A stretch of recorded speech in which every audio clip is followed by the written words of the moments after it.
kiddos. So, a couple days ago, I saw Doctor Strange in the Multiverse of Madness. And I didn't think that it was a very good movie. There seems to be a lot of discourse about whether this movie is good or bad, and a lot of people seem to be saying that the movie is not good, but had it been executed differently, it would have been a good movie. And I kind of agree with this, but I think that the changes that needed to be made to make this movie a good movie are much more drastic than people seem to think that they are. So today we're going to be going over all of the changes that I would make if I was given the task of making this movie a good movie. Spoiler warning for like the entire movie. If you haven't seen it, well, maybe don't waste your time. I'm just gonna tell you what happens in this, so save your money and your mental health. Especially if you're a Wanda fan, oh boy. We have a lot to get through. I don't even know if I should like even acknowledge the fact that I haven't made a video in like almost a year. The long and short of it is that I went to college, I made friends, I made enemies, I fell in love, you know, the whole shebang. Also, I will quickly acknowledge the fact that I am recording this in my guest bedroom in my house, a new location for us. I'm not recording in my bedroom right now because it looks like this. So here we are. Let's get into it.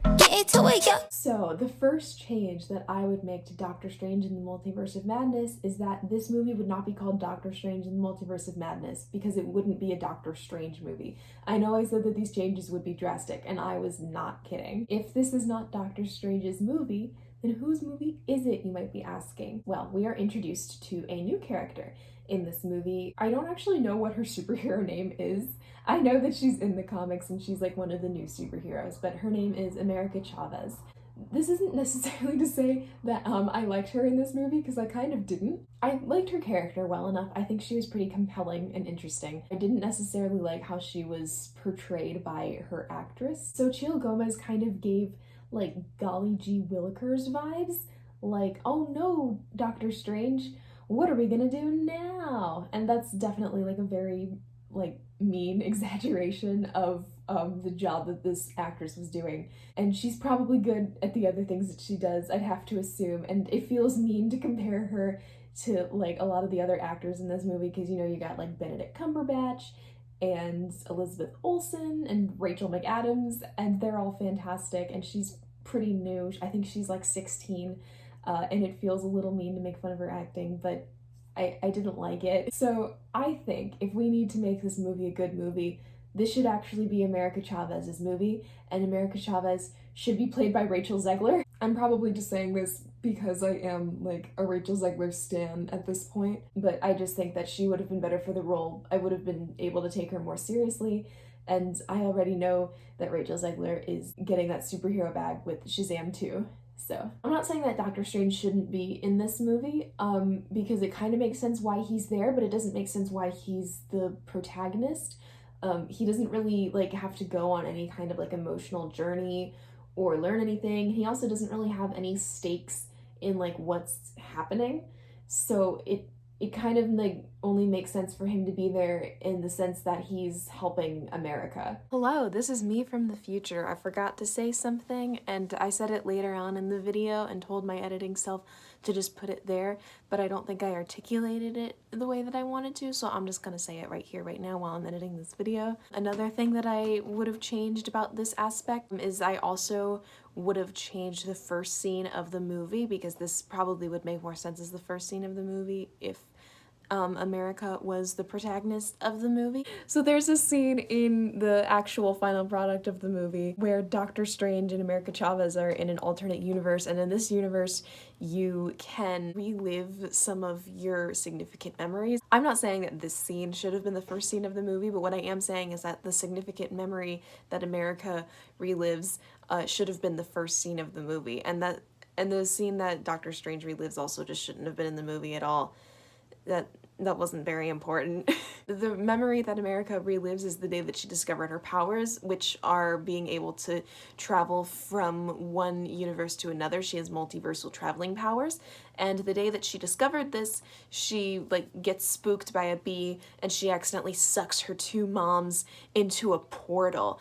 I think that this just should have been the first scene of the movie, and that the second scene of the movie should have been what we actually got as the first scene of the movie, because then we can figure out that some time has passed and America still can't control her powers and she needs help and she just keeps getting betrayed by all these Doctor Stranges. But this one's different and that's why the movie's happening. See, this is better, right? This just makes more sense.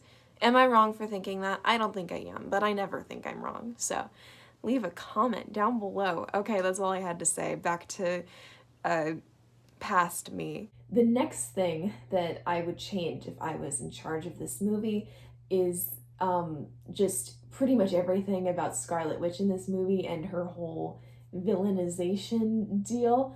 I'm not saying that I didn't like Scarlet Witch as the villain. It makes sense that she would take a villainous turn after what happened in WandaVision, but I didn't like how they went about doing it. So, the reason in this movie that Scarlet Witch is a villain is because she has this book called the Darkhold. It's like some kind of like demonic witchcraft book, and anyone that uses it gets corrupted by it, except for Doctor Strange, because reasons. And it's not even like none of the Doctor Stranges or like they possess a certain power that like stops them from being possessed by the Darkhold, because like this is the multiverse and so there's multiple Doctor Stranges in this movie. And all of the ones before this Doctor Strange had gotten corrupted by it, but when this Doctor Strange needs to use it to save the day, he's completely fine. Okay. So there's a scene pretty early on in the movie where Doctor Strange goes to the Scarlet Witch and he's like, hey, there's this girl that I just found, and she has like this power to travel the multiverse and she doesn't know how to control it, and there's these like demons attacking her, and we were wondering if you could like help us out with this. And so then she like accidentally reveals herself immediately after she realizes that she's caught like in this little conversation between them. She just reveals herself to be evil, and the explanation for why she's evil is that she's been corrupted by this book, and she's gonna kill America so that she can get multiversal traveling power. Oh no. So I think that like the motivation makes sense because, you know, we saw in WandaVision that, you know, she had to like go through a lot and she, you know, had to like kill off her sons and her husband that she created that didn't actually exist. Her motivation is that she's trying to like be able to live with them again. I think it's really stupid that the explanation though for like why she's evil is because she has this book and it made her evil. We kind of already know that Wanda has the potential to like, you know, I guess do some dastardly deeds, and you know, go a little too far. And you know, she does have the motivation in this for going too far, but it's just kind of weird that like, oh no, like the book turned her evil. Another thing that I want to point out is that they never actually tell us how she gets the Darkhold. In the last scene of WandaVision, we see that she has it and that she's using it, and that's a big bad thing, but we don't know really to what extent that goes to. In this movie, she has the Darkhold. They don't explain how she got the Darkhold, why she wanted to get it, and how it turned her evil. She just has it and she's evil now. So I think instead of Wanda accidentally revealing herself, she should have just been like, yeah, like I'll help you guys out, and the movie should have just been like America, Doctor Strange, and the Scarlet Witch teaming up together, fighting some demons. They also have this other book that they find. I don't know, it was really confusing. This movie's plot is held together with gum and duct tape. Like, they have to go find this other book, so maybe like Scarlet Witch actually needs like this other book, and so she just is pretending to help them, and she's like still secretly like setting the creatures after them to make it look like it's not her. And so then, they finally get to the book, and then she reveals herself to be the big bad guy, and then we can have like a similar climax that we had at the end, where America realizes that she can't defeat Scarlet Witch, so she like lets her go into the multiverse that she wants to, and her kids are scared of her, and she realizes all the things that she did wrong. But yeah, just having her like randomly be evil, just like immediately at the beginning of the movie, it just didn't make sense. And then maybe when she like reveals herself in my version of this movie, she can like actually tell us how she got the Darkhold, why she wanted it, and how it corrupted her, and how now all she doesn't care what it takes, and she's just gonna get back to these kids, and how the Darkhold and the book of apparently it's not the book of Ashanti, it is the book of Vishanti, but now like together she can like use these two books or whatever and like do the thing that she wants to do. I don't know. Another thing about Scarlet Witch's villainization that I would change is her death, because she dies in this, and it's annoying and it's stupid and I didn't like it. What happens is, at the end of the movie, like I said earlier, she realizes that what she did was wrong, and she's like, okay, then I have to destroy the Darkholds. And so then she does, and she's in like this like stone like tomb shrine thing, and it collapses in on her and she dies. And Doctor Strange like wakes up in this other universe that he was in, and he's like, oh, Scarlet Witch is dead, and then they never talk about it again. And I thought that was stupid. Scarlet Witch like had her own TV show, and got the studio a lot of Emmys. And it was like a huge like cultural moment that everyone was talking about. And then the next time we see her, she's just randomly a bad guy, and they just decide that she's done too many bad things, and because of that she just has to die, and then we never talk about her again. And yeah, that was stupid. Why? I feel like they did Wanda like really, really dirty in this movie. Like the last couple times we've seen her, she's just been going through so much trauma and grief, so much so that she had to manifest her grief into like a fantasy sitcom world, and now she's just evil, and now she dies. So I think in this, she didn't necessarily have to just not die. I mean, I would have preferred it if she hadn't died, but I mean, I don't know, maybe they just wanted this to be more meaningful. It wasn't meaningful though. So maybe if like we want to give her a meaningful death, she kind of does the same thing, but we're actually told what will happen to her if she does the thing. And, she realizes, instead of just saying, I have to close the Darkhold, she says, I have to close all of the Darkholds. And Doctor Strange is like, but no, this tomb will close in on you and you'll die if you do that. And she goes like, I know, but I've caused too much damage. I have to fix what I've done. And then, they can like say goodbye to each other, do something meaningful with this, but no, we can't have nice things. So next thing that I would change about this movie is Christine. So I said earlier in the video that Doctor Strange doesn't really have like any emotional stakes in this, and that's why he shouldn't be the main character. And that was kind of a lie, because they do want to give him like some sort of point of emotional conflict in this movie, which is his relationship with Christine. And it's really stupid. So one of the first times that we see Doctor Strange in this movie is at Christine's wedding, and we learn that they're not a thing anymore, and she's getting married. So after this happens, and we see like Rachel McAdams in her wedding dress, and they have a conversation, and they're like, yeah, like I'm really happy for you, I'm really happy for you too. And then he goes off and he fights a giant CGI monster, and she looks very embarrassed. I was kind of thinking, oh no, we're probably not going to see too much of Rachel McAdams in this movie. That's a real waste of Rachel McAdams, isn't it?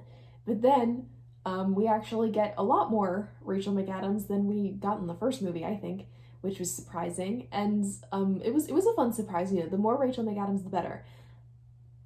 However, I don't really see what the whole like thing about Doctor Strange and Christine's relationship really added to the movie. They go through all these different universes, and Doctor Strange discovers that in all of them, like, he and Christine had relationship problems and like couldn't really figure out what they were. And by the end of the movie, he like goes on like this adventure with this other Christine, and he tells her like, you know, I've loved you in every universe, and before they have to say goodbye. And like that's very sweet, and I appreciated that. But like no one actually like cared.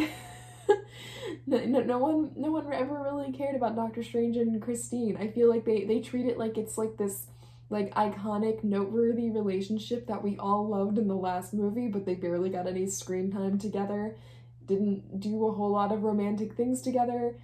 And honestly, I was surprised she was in this movie at all, and I was surprised she spent so much time in this movie. I just didn't really understand why it needed to be there, what it added. It just kind of felt like a waste of time. This movie was actually just over 2 hours long, and that's kind of surprising actually, because it feels so much longer than that. The next thing that I would change about this movie is the cameos.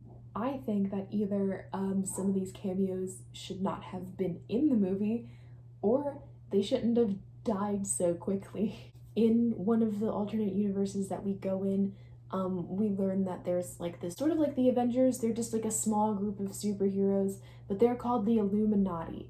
And the Illuminati consists of Captain Carter, Haley Atwell reprising her role as Peggy, just like a different version of her. I don't remember this actress's name.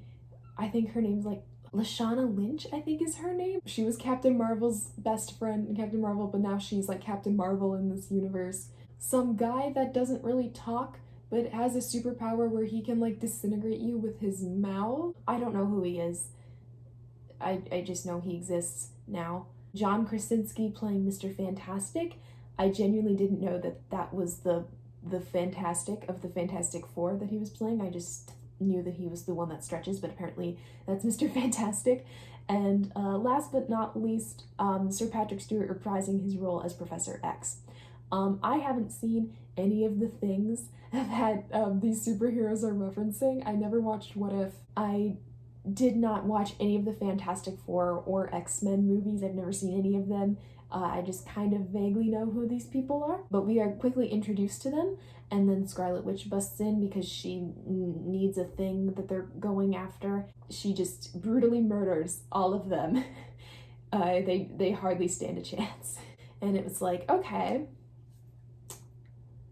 what was the point of that? It seemed like it was kind of piggybacking off of the whole like cameo thing that Spider-Man was doing, but like that actually had like meaning, and it wasn't cheap, and they didn't all die right away. The thing with Spider-Man is that like that movie was getting like serious hype because we all knew that these people were going to show up, but they were acting all coy about it. Like, I don't know, are they? All these villains are showing up. Maybe the actual Spider-Man will show up too. I don't know. But with this, I don't remember seeing like any predictions about any of these people being in this movie. The cool thing about Spider-Man was that like all of the Spider-Men got to fight together. They all kind of had like emotional through lines of like, fixing some of the things that happened in their movies, where Andrew Garfield gets to save MJ falling so that he could redeem himself from not catching Gwen, and Tobey Maguire gets to cure a Green Goblin and he gets his back cracked. But in this, it's just some random people from things that we kind of know, and then they immediately die. So what I think should have happened is they shouldn't have been in this movie, or if we wanted to put them in this movie, we should have teased that they were going to be in the movie, or they should have like actually done something and like helped some of the heroes out, and then they could have like teased some future adventures that these heroes are gonna have. But yeah, no, there wasn't any of that. There's also another cameo from Charlize Theron playing somebody with a portal opening power. I don't know who. But in one of the end credit scenes, she shows up, and that's it. I mean, at least when Harry Styles showed up in Eternals, he like introduced himself. But nope, she just gets mad at Doctor Strange for something and we don't understand it, and she looks like she's about to kill him, and then she acts like she knows him, And then Doctor Strange acts like he kind of knows her, but they don't like even acknowledge that they would remotely know each other. It's very weird. And then the scene ends and there's no explanation. So yeah, I probably would have cut that because that was stupid. The final point that I would like to make about this movie is that the editing and the special effects were weird, and I probably would have toned it down a bit or just made them a little bit better. Some of these things might have been like Sam Raimi things, but I've never seen any of his movies, so I genuinely don't know. And yes, that does include the Spider-Man movies. You can come for me. I don't care. They're on my list, I swear. There are just certain scenes where like things just look a little bit off. There's a lot of like late 90s, early 2000s editing things where, you know, like a character's monologuing and there's kind of like fading in and out images, kind of like all overlapping each other. That was a little bit goofy. There's a scene where this other universe Mordo gives Doctor Strange and America some tea, and they quickly realize that the tea is about to make them pass out and they're feeling a little dizzy. And they decide that to convey that the characters are feeling dizzy, they like take the images and just kind of like push them in and out.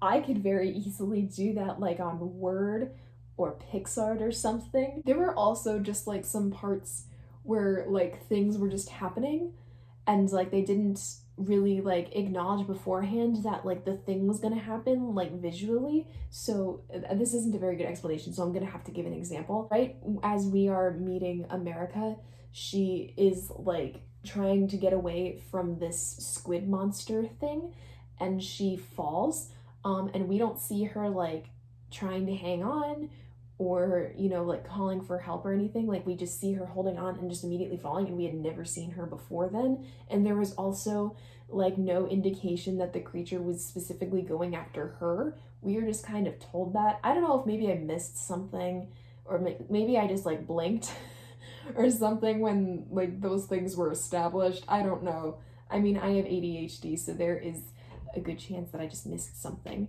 but I didn't see anything. There are just a lot of moments in this movie that are just a little weird editing wise.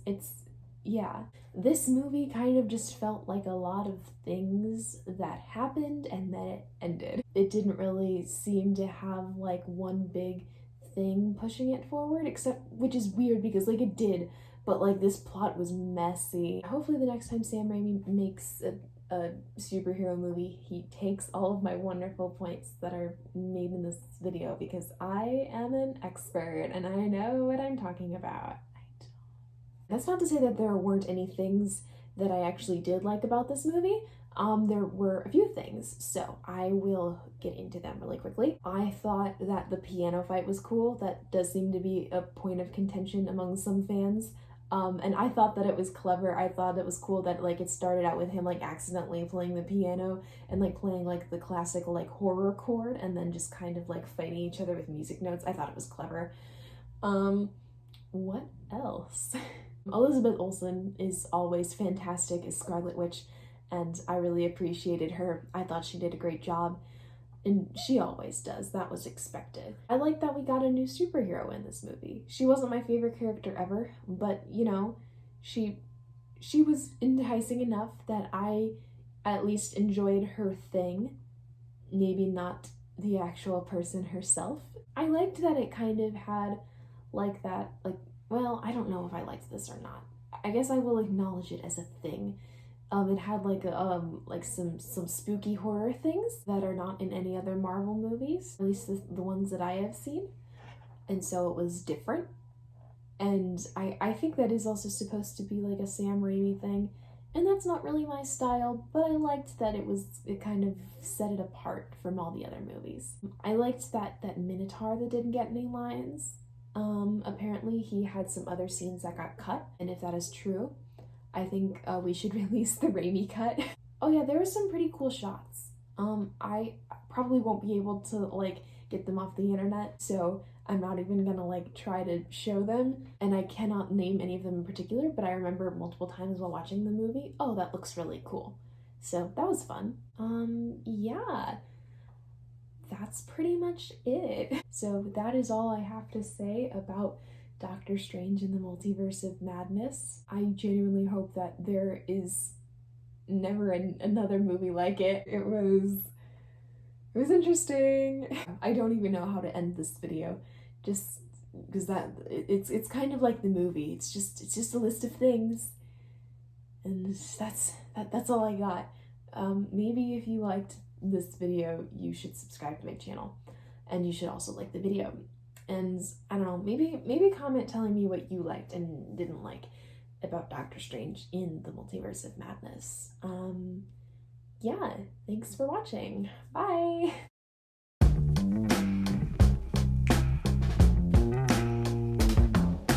So, the way that I think Scarlet Witch should have been the villain is that she actually should have just been a...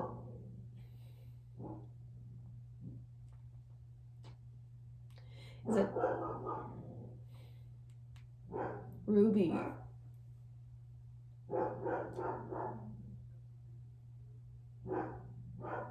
Ruby! Stop!